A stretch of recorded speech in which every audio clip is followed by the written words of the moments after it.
एक बार गौतम बुद्ध अपने ध्यान में बैठे हुए थे। तभी वहां पर एक आदमी आया। वो आदमी अपने आलसीपन से बहुत ज्यादा परेशान था। आलसी आदमी गौतम बुद्ध से बोला, महात्मा जी, मेरी मदद कीजिए। मैं अपने आलस्य से बहुत ज्यादा परेशान हूँ। आप ही कोई उपाय बताइए जिससे मैं आलसीपन से छुटकारा पा सकूं। तब गौतम बुद्ध ने उस व्यक्ति से कहा, पहले तुम मुझे यह बताओ कि तुम्हें क्यों लगता है कि तुम आलसी हो। आलसी आदमी बोला, सिर्फ मुझे नहीं, मेरे परिवार वालों को और मेरे आसपास के सभी लोगों को ऐसा लगता है कि मैं आलसी हूँ। गौतम बुद्ध ने फिर उससे पूछा, क्या तुम जानते हो आलस्य क्या होता है? आलसी व्यक्ति बोला, नहीं, मैं नहीं जानता, किंतु मैं इतना जरूर जानता हूँ कि आलस्य बहुत बुरी चीज है। इसकी वजह से मेरे जीवन में बहुत नुकसान हुआ है। गौतम बुद्ध बोले, जिस परेशानी से तुम छुटकारा पाना चाहते हो, पहले उसके बारे में पूरी जानकारी ले लोगे तो उससे छुटकारा पाना आसान हो जाएगा। आलसी व्यक्ति बोला, भगवान, इतनी बुद्धि तो मुझ में नहीं है, आप ही मुझे इस समस्या के बारे में जानकारी दीजिए। गौतम बुद्ध बोले, आलस्य एक मानसिक अवस्था है, एक विचार है जिसे जाने अनजाने में हम खुद ही जन्म देते हैं। आलस्य दो मूलभूत कारणों की वजह से ही जन्म लेता है, एक है शारीरिक और दूसरा मानसिक। शारीरिक कारणों में पहला कारण है गलत तरह का भोजन। हम सभी जानते हैं कि हमारे शरीर को भोजन से ऊर्जा मिलती है और यह ऊर्जा सजीव चीजों से मिले तो अच्छी, यानी कि प्राकृतिक रूप से जो हमें भोजन की वस्तुएं प्राप्त होती हैं, उनसे अगर यह ऊर्जा मिले तो हमारा शरीर इससे अच्छी ऊर्जा प्राप्त कर सकता है। यदि हम निर्जीव वस्तुओं से ऊर्जा प्राप्त करते हैं तो यह हमें आलस्य की ओर लेकर जाती है। दूसरा कारण, हमारी शारीरिक गतिविधियां भी हमें आलस्य के चंगुल में फंसा सकती हैं। गौतम बुद्ध ने आलसी व्यक्ति को अपने शिष्यों की तरफ इशारा करते हुए कहा कि देखो, इनके चलने फिरने बैठने के तरीकों में तुम्हें कुछ अलग नजर आ रहा है।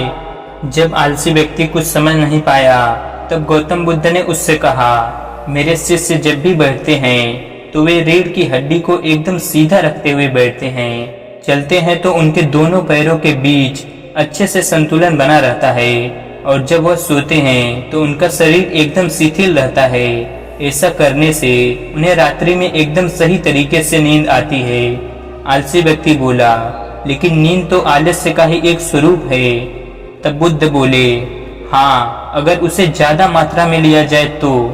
बुद्ध ने इस बात को आगे बढ़ाते हुए कहा, नींद कम मात्रा में लोगे तो तुम्हें अगले दिन थकान महसूस होगी और ऐसा करने से शरीर में ज्यादा आलस्य आएगा। नींद ज्यादा लोगे तब भी यही परिणाम होगा। इसीलिए नींद को न ज्यादा न कम, एकदम सही मात्रा में लेना अति आवश्यक है। आलसी व्यक्ति बोला, हाँ, यह तो मैंने भी अनुभव किया है। तब बुद्ध बोले, अब तुम मानसिक कारणों के बारे में जान लो। मानसिक कारणों में सबसे पहले है हमारी पुरानी गलत धारणाएं।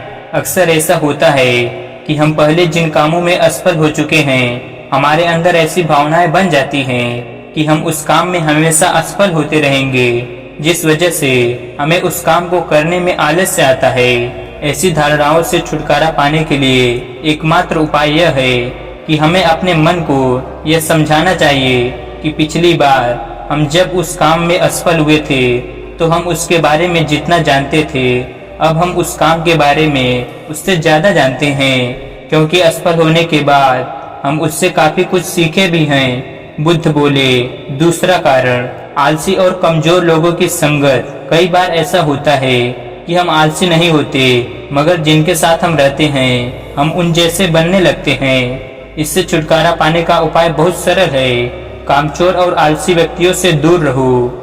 ऐसे व्यक्तियों की संगत में रहो जो अपने काम को बड़ी लगन से करते हैं और तुम्हें कुछ सिखा पाए।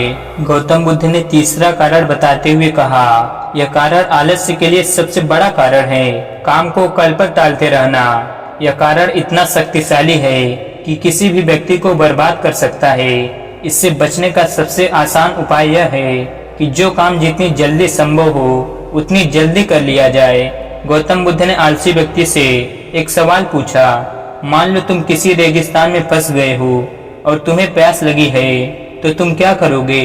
आलसी व्यक्ति बोला, मैं जल्दी ही रेगिस्तान के आसपास कोई गांव की तलाश करूंगा या ऐसी जगह की तलाश करूंगा जहां पर मुझे पानी मिल सके। गौतम बुद्ध बोले, अगर तुम्हें काफी देर ढूंढने पर भी पानी ना मिले तब तुम क्या करोगे? आलसी व्यक्ति बोला, मैं तब भी अपनी तलाश जारी रखूंगा, क्योंकि ऐसी परिस्थिति में मेरे पास कोई और दूसरा विकल्प तो होगा ही नहीं। तब गौतम बुद्ध बोले, बिल्कुल सही, और यही है मानसिक स्तर पर आलस्य का चौथा कारण, किसी भी निश्चित लक्ष्य का न होना। यह भी आलस्य की ओर लेकर जाता है। अब सुनो पांचवें कारण के बारे में। गौतम बुद्ध बोले, सोचो कि तुम्हारे पास काफी सारे सोने के दागिने हैं जो तुम्हें एक जगह से दूसरी जगह लेकर जाना है। तुम चलते चलते थक जाते हो और किसी पेड़ के नीचे बैठ जाते हो, और तभी तुम्हें दूर से तुम्हारी तरफ दौड़कर आ रहे डाकू दिखाई देते हैं। तो क्या तब भी तुम आलस्य करके वहीं बैठे रहोगे, या ऐसी स्थिति में तुम वहां से उठकर दौड़ने लगोगे? आलसी व्यक्ति बोला, जी मुझे वहां से दौड़ना ही पड़ेगा, नहीं तो मेरी जान और सोने के दागिने दोनों खतरे में पड़ जाएंगे।